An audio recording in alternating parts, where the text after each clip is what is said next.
and welcome to Enchantment of Eternity's review for the Expanse Season 2, Episode 7, The Seventh Man.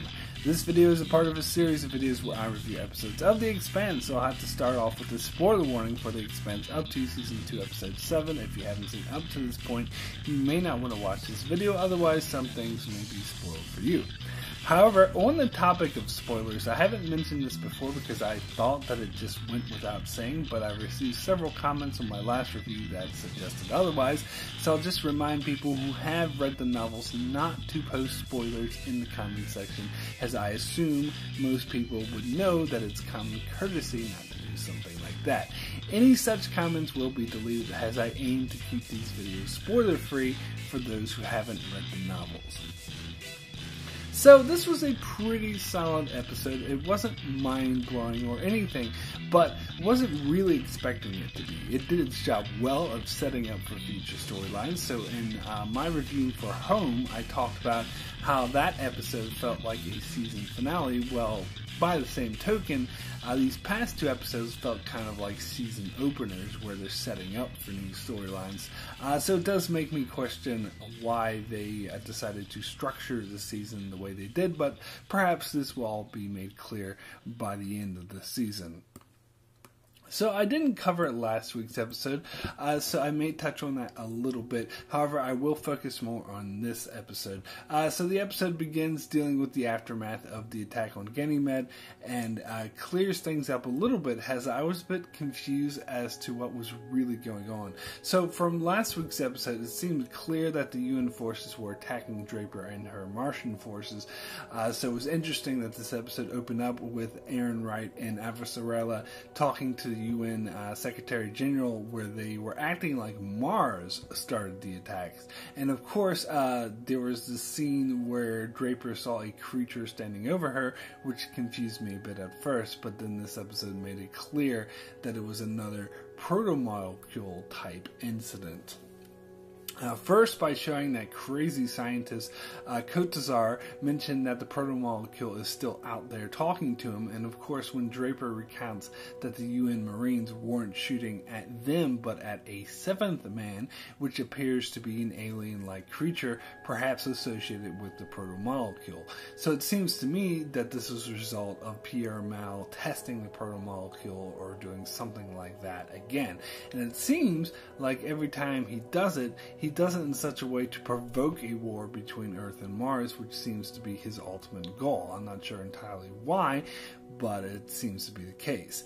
So this could be in response to Avasarala's threats against Mal, which I have to say was one of my favorite scenes of the entire series that happened in last week's episode, when Avasarala just went off on Aaron Wright threatening to destroy Mal, and to make it clear that, you know, he didn't have the upper hand, she did, and that was a true badass Avasarala moment. I wanted to get up and cheer, but it appears it didn't have the desired effect, as it seems to me that Mal's response to that was to release the protomolecule on an Earth installation, killing over 3,000 people, and then blaming it on Mars to try to start a war between Earth and Mars. So perhaps in this instance he's trying to provoke a war between Earth and Mars in order to weaken them so they can no longer interfere with his experiments. So perhaps in a way this is a direct response to Avasarala's threats, but I'm just speculating. It was interesting to see the power Avasarala now has, as before she was just like another voice in the choir, but the opening scene in this episode made it clear that she is now the most powerful voice in that choir, as she was listened to when suggesting peace talks, whereas Aaron Wright's push for war was all but ignored. So that's one thing that's great to see, as Avasarala is becoming a force to be reckoned with, and she is single-handedly holding Earth back from going to war, as many want to go to war. So it'll be interesting to see how this piece holds up. However, it's interesting to see the flip side of this on the Mars side, as the Martian higher-ups seem really content on preventing war at all costs. It's pretty much as Ava Sorrell said, that Mars knows it's outnumbered, so wouldn't want to risk a direct conflict with Earth. Bobby Draper, on the other hand, seems itching for a fight with Earth, so I'm not sure how wise it is to send her to the peace talks. Makes me wonder if she'll end up stirring some things up.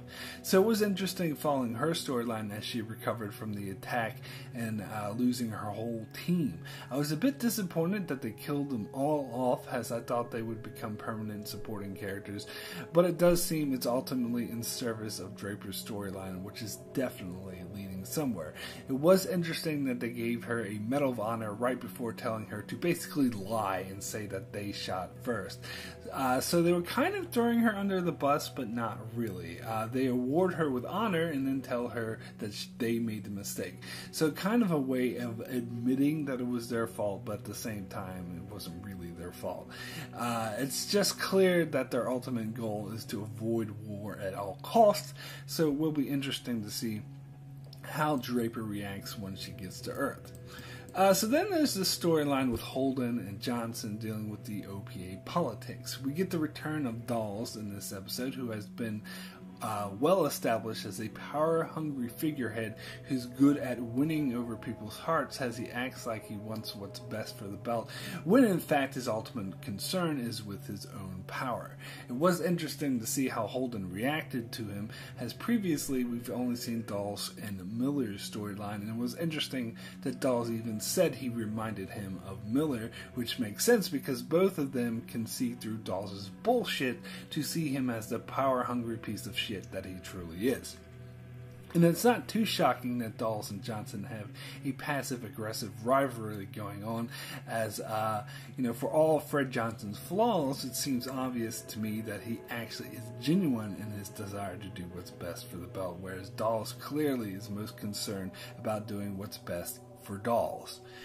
So this episode mostly dealt with Dawes trying to find out what Johnson's big secret weapon is and steal it from him. It's interesting that he enlisted the help of the young belter Diago by praising Miller, which was unbelievable bullshit because he hates Miller, but just goes to show how good of a manipulator he is. And it appears he even managed to corrupt Johnson's second-in-command, whom he obviously had a previous relationship with. So I wonder how this will play out for Johnson later on. So Dawes found out Johnson's secret weapon was the proto-molecule scientist Koltazar, and so proceeded to capture him.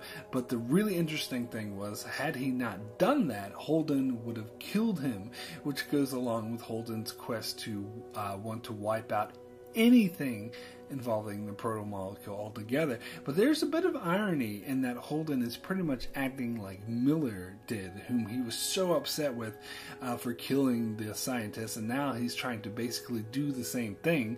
Perhaps he's learned a bit from Miller's example. It's also interesting to see that a potential rift could be growing between Naomi and Holden, as she seems to buy into Dawes' act at least a little bit, and still in some ways looks on Holden as an outsider. But it does seem that Holden had gotten to her here, but I can't help but get the perception that she seems to be torn a bit in terms of loyalty. And of course, if Holden ever found out that she didn't destroy their sample of the proto-molecule, that would create a huge divide between the two of them.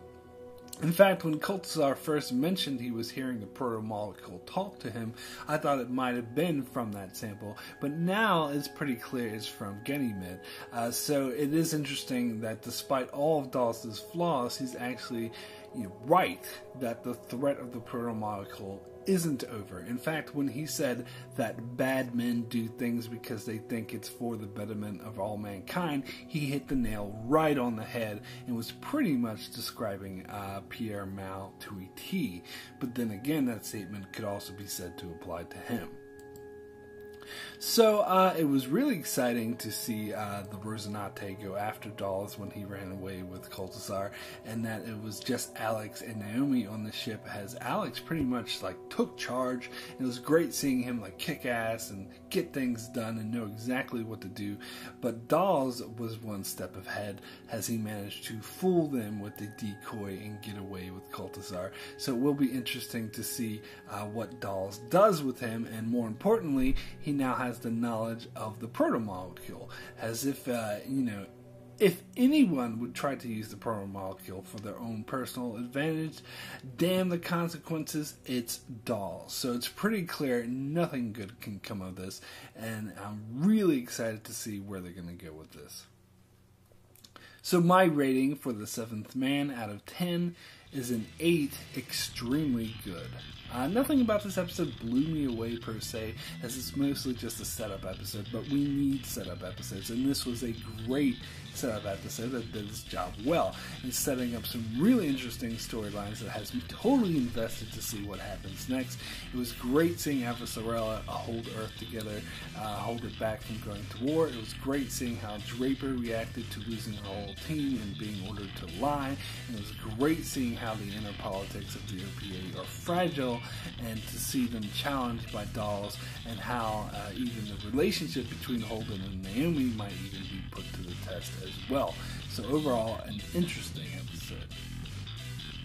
So that's it for my review of The Seventh Man. Be sure to check back here as I continue to review episodes of The Expanse. Although I won't be able to review next week's episode, I will be back to cover the last 2 episodes of the season.